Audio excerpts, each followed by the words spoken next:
ସଫଳତା ଚେଷ୍ଟା କରୁଥିବା ଲୋକ ଜୀବନରେ କେବେ ହାରି ନଥାଏ ଓ ଅନ୍ୟକୁ ଈର୍ଷା କରୁଥିବା ଲୋକ ତା ଜୀବନରେ କେବେ ସଫଳତା ପାଇନଥାଏ।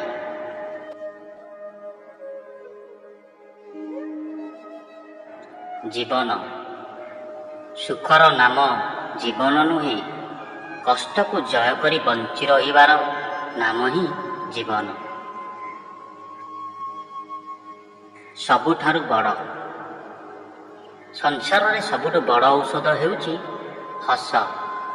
ସବୁଠାରୁ ବଡ଼ ସମ୍ପତ୍ତି ବୁଦ୍ଧି, ସବୁଠାରୁ ବଡ଼ ଅସ୍ତ୍ର ଧୈର୍ଯ୍ୟ, ଆଉ ସବୁଠାରୁ ବଡ଼ ସୁରକ୍ଷା ହେଉଛି ବିଶ୍ୱାସ।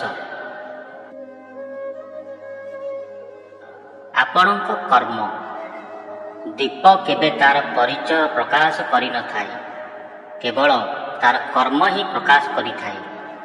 ଠିକ୍ ସେମିତି ନିଜର ପରିଚୟ ପ୍ରକାଶ କରନ୍ତୁ ନାହିଁ, ଆପଣଙ୍କ କର୍ମ ହିଁ ପ୍ରକାଶ କରିବ ଆପଣଙ୍କ ପରିଚୟ।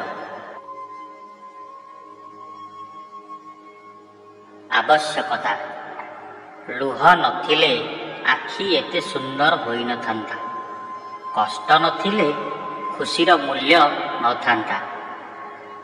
ଯଦି ଚାହିଁବା ମୁତାବକ ସବୁକିଛି ମିଳିଯାଉଥାନ୍ତା, ତେବେ ଏ ଦୁନିଆରେ ଭଗବାନଙ୍କ ଆବଶ୍ୟକତା ହିଁ ନଥାନ୍ତା।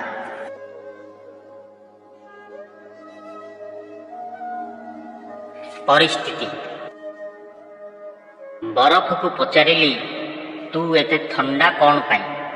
ବରଫ କହିଲା, ମୋର ଅତୀତ ବି ପାଣି ଓ ଭବିଷ୍ୟତ ବି ପାଣି, ତେବେ ଗରମ ଦେଖାଇବି କାହିଁକି? ଆମ ମଣିଷମାନଙ୍କର ବି ତ ସେହି ପରିସ୍ଥିତି।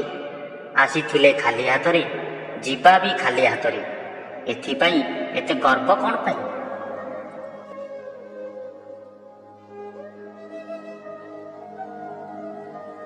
କେହି କାହାର ନୁହେଁ, ନିଜ ପକ୍ଷରୁ କଥା ହେବା ଥରେ ବନ୍ଦ କରି ଦେଖ, ଦେଖିବେ ଅନେକ ଆପଣାର ପର ହୋଇଯିବେ। ସତରେ କେହି କାହାର ନୁହେଁ। ମଣିଷ ଭଲ ଲୋକଙ୍କୁ ଭୁଲ ବୁଝୁଥିବା ମଣିଷ ଭବିଷ୍ୟତରେ ବହୁତ ପସ୍ତାଏ। ଯେତେବେଳେ ଠିକ୍ ବୁଝିବା ଆରମ୍ଭ କରେ, ସେତେବେଳକୁ ସବୁ ସରିଯାଇଥାଏ। ହୃଦୟର ଭାଷା ଜୀବନସାଥୀ ଦିନେ ନା ଦିନେ ସମସ୍ତଙ୍କୁ ମିଳେ, ହେଲେ ମନର କଥା ଆଉ ହୃଦୟର ଭାଷା ବୁଝୁଥିବା ସାଥୀ ଭାଗ୍ୟରେ ଥିଲେ ମିଳେ।